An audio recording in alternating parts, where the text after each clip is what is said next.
Hello and welcome to The Steer.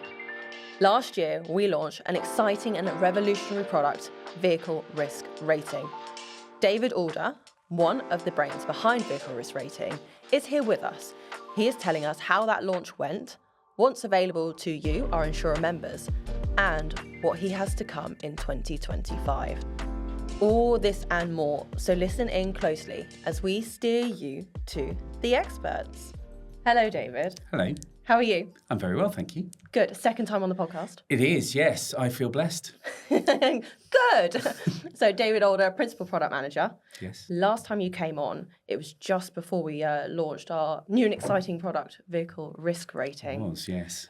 How's it been since then? It's been really, really good. I've been really pleased with the feedback that we've got, both internally, but most importantly from our members.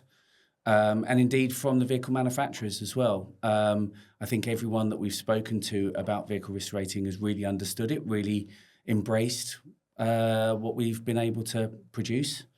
And it's been really pleasing. And what have you kind of found from it? What have your learnings been? I think there's several learnings. I think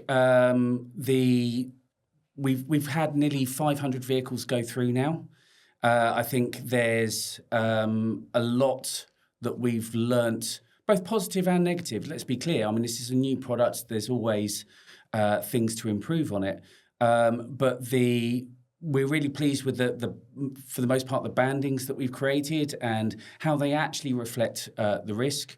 I think we've spotted a couple of minor bits and pieces. There's a challenge related to battery electric LCVs, where we included too much of the battery cost in the repairability score, but we adjusted that and notified all of our members of that change. Did that come from your own research that you found, or did you I think it was when we were putting vehicles through. So there weren't actually that many battery electric vehicles for us to test as we were going through the algorithm development. Certainly not from light commercial vehicles. So when we actually started to get a load of these vehicles through, for whatever reason, we had a load of them come through all at once, and they were disproportionately high in comparison to cars.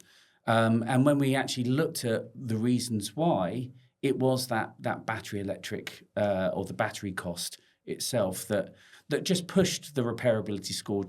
It was unreasonably high. They were getting into the 80s and 90s, and these weren't massively bad vehicles, for want of a better word. So we felt that the best thing for us to do was just to adjust the algorithm. And that's one of the best things about vehicle risk rating is it gives us the ability to have a look at things and adjust the algorithm and update the scores. Be dynamic. Exactly that. Be dynamic. Vehicle risk rating was designed as a dynamic scoring system. So as we learn more, you update the scores and improve. With vehicle risk rating, when you sort of were building the product, you and I think there were 6 other people, but we can talk more about that a bit later on. Yeah. It was very much a member-focused product, isn't it? It was, yeah. One of the we've been having conversations with members from both sides, and one of the bits of feedback that I've had from liaising with them was a lot of the data that we've got is relying on vehicle manufacturers putting in the data. Yeah.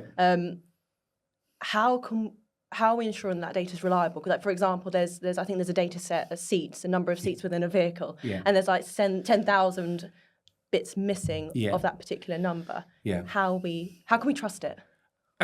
I think when you're talking about what we're doing now, we mandate a minimum level of information that we require to be able to create a vehicle risk rating score. So there's around 40, 50 attributes, when historically it might only have been 10, 15. So that those 40, 50 attributes are needed for us to create the score straight off the bat. But we also do a lot more work now in terms of checking other data sets and aligning what we do with everything else that's available in the industry. So, for example, The Society for Motor Manufacturers and Traders, the SMMT, who are the trade body for the vehicle manufacturers, they produce a data set called MIVRIS. That data set gets used by the government in terms of the DVLA and the DVSA. So when you go to register your vehicle or you go to do your MOT, what's behind that is this MIVRIS data set. So we use that data set and we align to that data set very closely so that if there are any gaps in what we are provided, we're able to fill some gaps potentially from that data set. And indeed, sometimes it's vice versa in terms of, you know, us helping to feed back to the SMMT. So we are constantly looking to make sure that what we have is the best that it can be. There's an entire team whose job it is to, you know, create data, to research data, to look it up from various different sources and populate our database. And indeed, you know, if there are aspects that are not as well filled, or indeed vehicle records that are not as well filled, our members are more than welcome to get in touch with us and to point out or to challenge us on you know, an aspect. You know, maybe we've missed that, I don't know, a 0 to 60 speed has been entered as 9.6 seconds when it should be 6.9 seconds. And they've spotted it somehow. Notify us and we'll update it and we'll recalculate the scores if that's appropriate. Okay. And this is vehicle risk rating came from sort of, it's like the evolution, isn't it, of group rating? Yes. Which implies it's going to replace it. I know there was a timeline, I think, around 18 months. Yeah. One of our other members sort of shared concerns that will that be enough time for them to and change? it's a very good question. I think we are in the process of creating a project internally about how we decommission group rating, because absolutely to your point, vehicle risk rating is the replacement. It is, we feel, and indeed their feedback has told us that it is a better product, and it provides a lot more information to the insurers and to the manufacturers and to everyone else. So we need to make sure that we are taking the industry with us in terms of not switching off group rating before anyone's ready. So it isn't just, you know, the insurers that we have to worry about. It's the entire ecosystem. It's the aggregators, the brokers, the software houses, to a certain extent, even the vehicle manufacturers themselves, because they post it up on their websites, the Top Gear magazines, and, you know, everyone else who's you know, that entire ecosystem that is in the car industry in the UK. Well, we need to make sure that they're all ready for us to do that. So it is absolutely our aspiration that it's, you know, end of June 2026, but that date isn't cast in stone. You know, that whole project of decommissioning is designed to work out when is the most appropriate time, so we're not breaking the system. And I guess you're working with we've got the group rating panel, which is a committee working group that you have set up, and you're working with those insurers on that panel to ensure that absolutely. I mean, certainly, from our members' point of view, the group rating panel is the starter group, if you like, the primary trade body that we engage with. But there's another, you know, that's 17 of our members. There's another 13, 14 members that we need to make sure that we're engaging with. There's non-member insurers. There's, like I said, the MGAs, the brokers, etc. So we have to engage with all of these, and we'll be, you know, working with the ABI, BIBA, various different trade bodies to make sure that you know, the message gets out there that, you know, this is what's happening, and we can take the appropriate action. Vehicle risk rating, it's a very new concept, isn't it? We're the only people doing this kind of thing. Yeah, as far as we're aware, I mean, there are various different systems around the world for assessing risk. We've had group rating in this country for 30 years in various different guises. But because vehicles have changed, we needed to create something that was dynamic and kept up to date. When we look around Europe, at least, you can take the example of GDV in Germany. Their system is very much claims-based, so experience-based. They create an indicative score based off a couple of attributes at the point of launch, but then everything is about their experience or the motor insurer's experience with vehicles after 12 months, and you have a league table.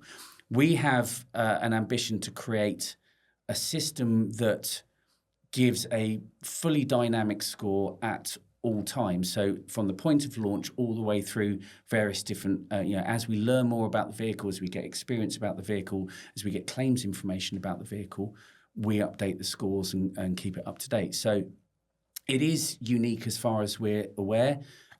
We've obviously shared the model with various different compatriot organisations around the world. There's a lot of interest in what we're looking to do, and I think there's likely going to be some interest in adopting a similar model.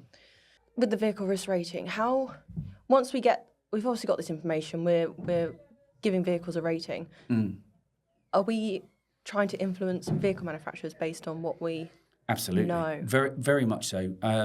One of the reasons we believe vehicle risk rating to be as powerful a tool as it is because of the light that it can shine back to the vehicle manufacturers about the vehicles that they've made.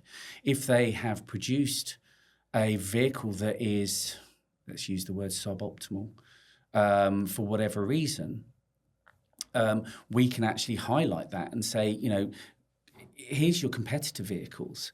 Here's other vehicles of a similar price banding, similar brand mark, similar fitment, but your vehicle comes out here as opposed to your competitors coming down here from a risk point of view. So we can highlight that back and indeed help them to understand the changes that they might need to make to create a better vehicle. Because ultimately, insurance is part of the total cost of ownership of a vehicle. So from a consumer point of view, you can buy a car, but if your vehicle, the vehicle that you're buying is considered less good by the insurers, your costs are likely to be a lot more than if you bought a lower risk vehicle.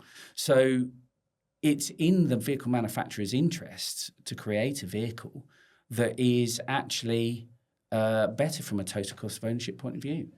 Well, so vehicle risk rating, it's not just, there's so many sides to it, isn't there? There's the insurer side where we can help them predict the risk of a vehicle, but then also collaborate with the vehicle manufacturer and kind of bring everyone together to make absolutely, it better. Very much so. We want to be working with the vehicle manufacturers to highlight how they can consider insurability as part of their design process.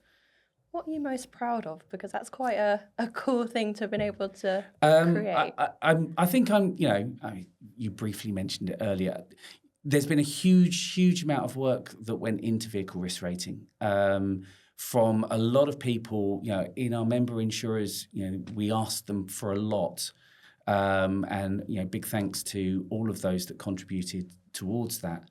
But ultimately, there was a small team that worked together for a period of time, kind of locked ourselves away in a room for a period of time, and created this scoring matrix. And we've been able to achieve really good engagement and feedback about vehicle risk rating. So yeah, I'm pretty proud of that.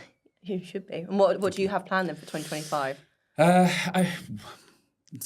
sky's the limit in many respects. I mean, there's so many things that we could do. It's taking some more of those learnings that we're getting from just that initial 500 vehicles that have gone through and putting some of those in as changes to the algorithm. I think we're looking. One of the more interesting ones that we're looking at is 0 to 30 as an attribute. So 0 to 30, we've been told anecdotally by a lot of our insurers that most accidents happen in an urban environment, and you're not doing a 60 mile an hour in an urban environment. If you are, then you shouldn't be. You're doing 30 miles an hour, or indeed 20 mile an hour in some cities and environments. So the speed that a vehicle gets from 0 to 60 is perhaps less important than the speed that you get from 0 to 30, or we believe it might be the case. So we want to do some work at our tracker facility to get a load of vehicles and test them from 0 to 30, and then try to predict what other vehicles might achieve 0 to 30 based on the attributes of the vehicle. And then what we want is claims data from our member insurers to be able to test that against frequency and severity, and to prove one way or the other that 0 to 30 is as important as we think it is. And indeed, we've been told anecdotally by the insurers that they think it is as well. And if that's the case, and if we do prove it, then we can legitimately ask of the vehicle manufacturers to provide that information to us as part of vehicle risk rating, because we'll have the statistical knowledge and data to back that up. We have to have that, otherwise the manufacturers will say, why? So that is, we think it's going to be an incredibly powerful thing, because it kind of sets up the idea with the vehicle manufacturers that if we can prove it, you have to give us the data. So vehicle risk rating isn't really just stopping at its launch we're just adding more vehicles. It's evolving. No, it is absolutely evolving. There's more and more things that we want to do with it, more and more that we want to learn, more and more that we need from our insurers. So, Mr. Insurer, if you'd like to give us more claims data, that would be lovely. Thank you. There is so much more that we can do with it, and so much more that we can make it better to get towards that end goal. I don't think we'll ever stop. The model that we've designed gives us the ability to improve and iterate on it on a consistent basis, and that is very much our aim. So what would success look like? That's your aim. What would success look like? Success for me is, in the medium term, is being able to decommission group rating. It's for the ecosystem, the insurance ecosystem, to have adopted vehicle risk rating completely, so that the group rating is no longer required. I think that is a medium-term aim, or short to medium term. I think long-term success is a fully dynamic, VIN level even, scoring system that truly takes into account all of the risks of a vehicle end to end. Great. Thank you so much for your time and giving us that insight into what vehicle risk rating is and the future of it. Thank you. And that was David Alder, Principal Product Manager here at Thatcham Research, giving us the lowdown on vehicle risk rating. For any questions, please do not hesitate to contact myself at membersuccess@thatcham.org. All this and more, so listen in closely as we steer you to the experts.